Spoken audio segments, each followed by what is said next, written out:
Hello and welcome to Blah de Blah with me, Tom Feeney. Me, Dale Harris. And me, Jack Elliott. Welcome to Blah. Blah. And well, a busy few weeks. We haven't had a few podcasts. Well, our last one though was the Paul Nixon interview, and we're happy to have all them here. Anyway, news of the week. Dale Harris. Wow, it's some very sad breaking news, I have to say. Clive Dunn, who's most famous for playing Corporal Jack Jones in the hit sitcom Dad's Army, has passed away today at the age of 92.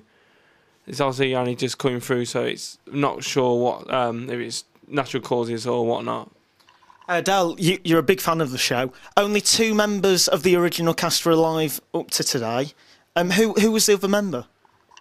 Well, 2 of the if you could call main cast, they had the vicar's still alive and one of the kind of extras, but Ian Lavender's the one left from the main cast who played Private Pike, obviously the youngest one, so it's no real surprise he's still alive. But I know Clive Dunn was 92, but it's still sad news in any case, as he's a comedy legend in my eyes.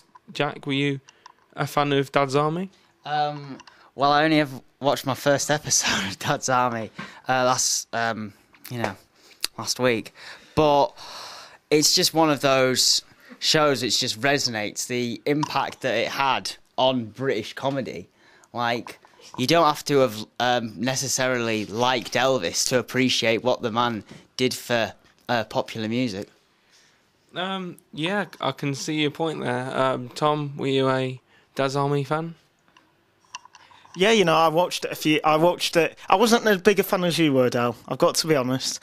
But I did watch it, several times, and I thought, it really I think it was such a successful comedy because it made light of such a serious event, and I think the whole cast got the praise that they deserved. I'll say that past story, but my granddad told me once that they had someone come over from Germany for the schools things and whatnot, and she watched the comedy. She thought it was hilarious, really, because it was not mean-spirited or anything like that, Well, I think you could certainly say it brought both sides together, and anything that did that deserves credit, and well, it got it. Exactly that. So after that sad news, I think we should move on to Jack. What news have you got for us? Well, Obama has been given 4 more years by the American public. That's right.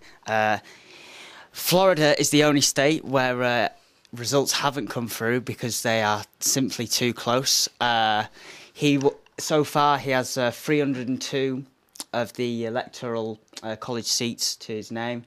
What do you two think about the result? Are you surprised that Obama was given 4 more years? Well, I think first of all, what this proved was that money doesn't buy you success, because Mitt Romney has spent a hell of a lot more money than President Obama did, and Linda McMahon, the WWE senior executive, she spent $100 million in 2 campaigns to try and get in, and both times failed. And I just think Barack Obama, although there was there were a bit of negativity over the last year, some people saying that he'd broken promises. They did a poll last week, worldwide poll, about who they wanted to get in, and Obama won in every poll except China, which was an interesting statistic, Dale. I read a lot of negativity about Barack Obama and his 4 years, and I thought maybe a change might come until I saw who his opponent was, and I think the last thing they needed, America, was another white, rich Republican man.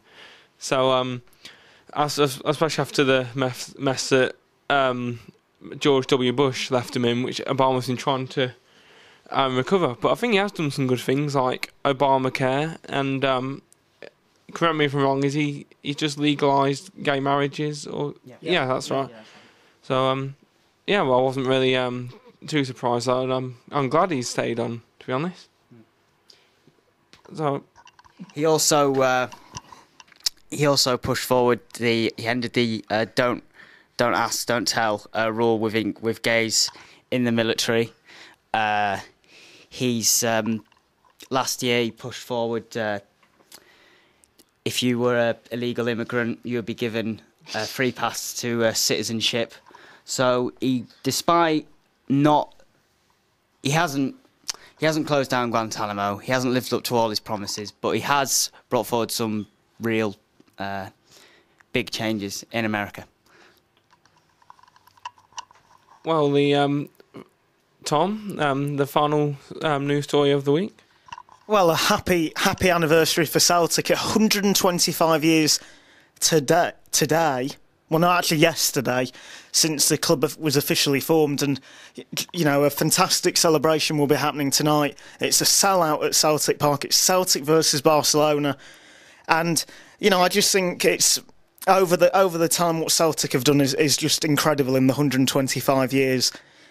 You know, the amount of achievement Celtic have made and the progress Celtic have made, especially, I think this is a point which it doesn't seem to get the media attention it deserves, but both Celtic and Rangers, I know the history that these two teams have, but both teams about 5 years ago agreed on a campaign to end bigotry now, which I think is a fantastic move, and I think the progress has been made over the 5 years. It hasn't got rid of it. But I think tonight I'm looking forward to Celtic versus Barcelona. Dale, what are your thoughts? Well, yeah, perhaps in Britain, Celtic one of the more noticeable names, along with Rangers. They're from an outsider, the main two names of Scottish football, because simply they win nearly everything each year. Of course, maybe not this year, as to what happened to Rangers. But as for the game tonight, to be honest, 2 weeks ago, I think it was, I wrote off Celtic, but at home, against Barcelona side who seemed to be a bit complacent at times, you never know, they could maybe nick a point, and I wouldn't be surprised if they qualified in second place. Well, yeah, I agree with you there, because the Celtic fans tonight are going to be up for it. You know, that's the big thing, is every Celtic fan has been given a piece of material which they will hold just before the game, and I think what the big compliment that has to be said about Celtic over the season is when you've got the likes of Lionel Messi saying, "Yeah, I think Celtic will," that's, you know, the quote is Celtic will qualify. They will come second. Barcelona are 5 points clear already. They're going to qualify. But I personally think Celtic will nick a point tonight. I think they'll beat Spartak Moscow at home, and I think then that Benfica result won't really matter. Jack, what are your thoughts on Celtic's chances of qualifying? Yeah, I think they will. To be honest, I'm not sure that they'll go any further than the last 16 stage, but even that would be a big success for Celtic. And I've heard some route that Lionel Messi may not be playing tonight because of his, he's recently had a kid. Tom, what thoughts on that? Well, I've been told he will be playing tonight. I've been told that Messi is going to dedicate the game to his newly born child, and yeah, I think Messi will be the difference, in my opinion, if Barcelona are to win it. But I still think Celtic have got a good chance of getting a point tonight and qualifying, and that'll be a big positive. Well, that was news of the week. It is now time. We're changing course now because Dale Harris has just had to leave the building. Just for a minute. He's not Elvis, but he's had to leave the building. And we are doing Joke of the Week with Jack Elliott. Jack, please say you've got a joke. I'll think up one. Come on, Jack. Get those brainwaves moving. Get those brainwaves moving. I'm not promising anything good. Dale has all week to do this. I'd just like to point that out. It'll probably be better than Dale's. It might be better than Dale's. Feel like a stand-up comic. I'm standing up. Whee!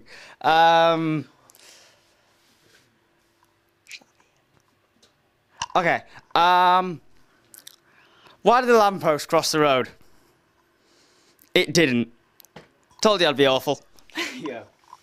Well, that I've got to say, I've got a newfound appreciation for Dale Harris's jokes now. Yep. After that one, wow. My first ever... I've got to say something.